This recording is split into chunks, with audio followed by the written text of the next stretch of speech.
Saludos cordiales a todos, soy Ernesto Pérez, estudiante de la materia Derecho Civil Obligaciones, y el presente video tiene como fin explicar o disertar un poco sobre lo que son las clases de los contratos.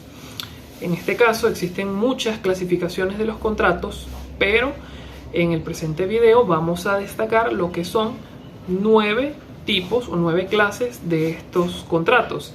El primero de ellos es los contratos unilaterales y los contratos bilaterales.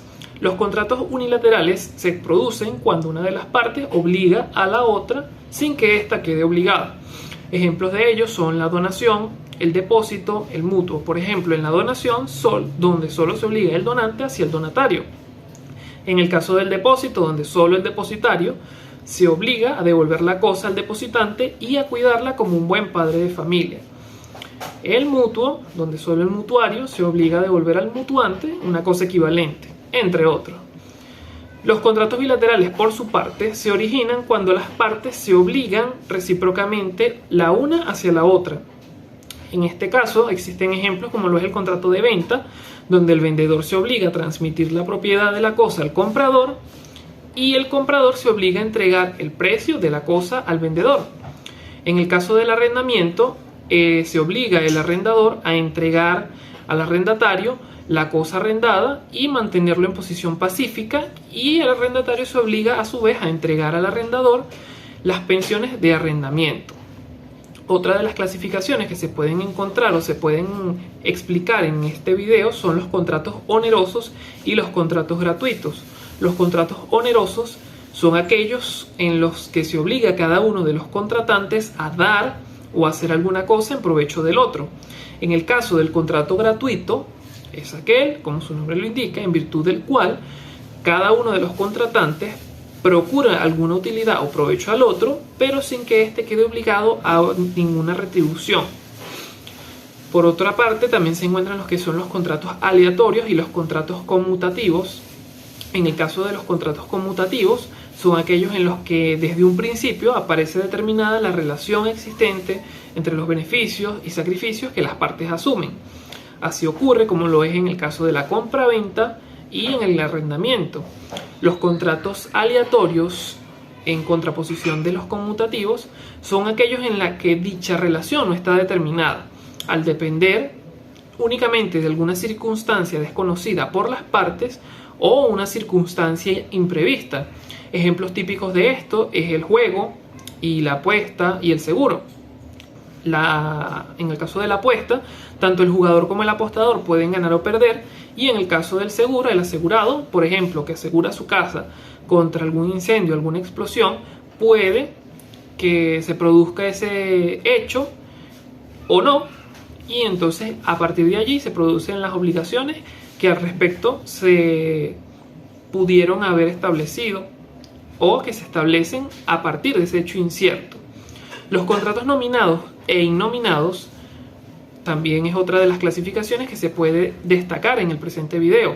Los contratos nominados son aquellos que se encuentran establecidos o aparecen en el Código Civil con su correspondiente nombre y procedimiento al que se debe atener ambas partes. Los contratos innominados son aquellos que no figuran expresamente en ninguna ley, pero que por contener o por estar allí presentes en el contrato los elementos generales de un contrato, valga la redundancia, surte efecto entre las partes que lo suscriben.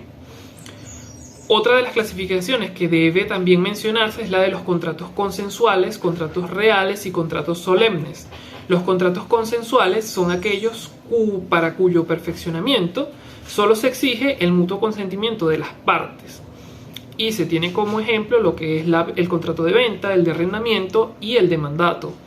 Los contratos reales, por su parte, son aquellos que se perfeccionan con la tradición previa o entrega de la cosa, además del consentimiento, por supuesto. Ejemplo de esto es el mutuo, el comodato, el depósito y la prenda. Por último, dentro de esta clasificación se encuentran lo que son los contratos solemnes, que son aquellos en los cuales, además del consentimiento, se requiere que las partes cumplan una determinada formalidad o solemnidad a fin de que el contrato quede perfeccionado. En consecuencia, si no se cumple dicha formalidad, el contrato no existe. Además, también están los contratos de cumplimiento instantáneo o de tracto instantáneo y los contratos de cumplimiento sucesivo o de tracto sucesivo. El primero de estos, como lo es el de cumplimiento instantáneo, son aquellos contratos que por su naturaleza nacen y se ejecutan de manera instantánea de una sola vez, donde las partes cumplen con sus prestaciones en un solo momento y en una sola unidad de tiempo, como comúnmente se establece en algunas legislaciones. Por ejemplo, lo que es el contrato de compraventa. El contrato de compraventa, el vendedor ofrece el servicio, el bien o la cosa que desea vender y el comprador paga el precio que pide el vendedor y hasta allí llega el contrato.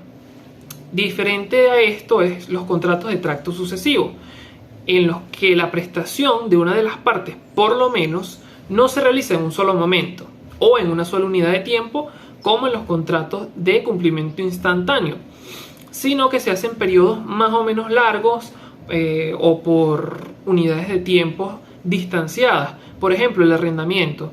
Cuando se hace un contrato de arrendamiento, se cancelan unas cuotas y las cuales se siguen cancelando con el tiempo. Cada cierto tiempo se paga un precio por el arrendamiento de la cosa. Otro de los contratos también que deben mencionarse son los contratos principales y los contratos accesorios. Los principales son aquellos que para su nacimiento no requieren de la existencia de ningún otro contrato, sino que nacen por sí mismos, son autónomos. Ejemplo de ello es la venta, el mutuo y el comodato. Los accesorios, como su nombre lo indica, son aquellos que se perfeccionan para garantizar el cumplimiento de una obligación previa. Por lo tanto, dependen de la existencia de esa obligación anterior o de ese contrato anterior para poder perfeccionarse. Por ejemplo, la fianza y la prenda. Por último, es importante mencionar lo que son los contratos paritarios y los contratos de adhesión. Los paritarios son producto de una libre y consciente discusión de las cláusulas del contrato entre las partes, quienes fijan las estipulaciones y los alcances en un plano de igualdad económica sin que en ningún caso prive la voluntad de alguna de las partes. Es decir, es paritario, todo está por igual. Y el contrato de adhesión, diferente a este, las partes o una de las partes es la que dicta la ley o las cláusulas de ese contrato, es decir, las condiciones, estipulaciones y alcances de dicho contrato, por lo que la otra parte no puede y no tiene la libertad de discutir esas condiciones, sino que únicamente tiene la posibilidad de aceptar el contrato tal y como se propone o de rechazarlo totalmente en ese sentido. Esta fue una pequeña disertación sobre las diferentes clases de contratos. Muchas gracias.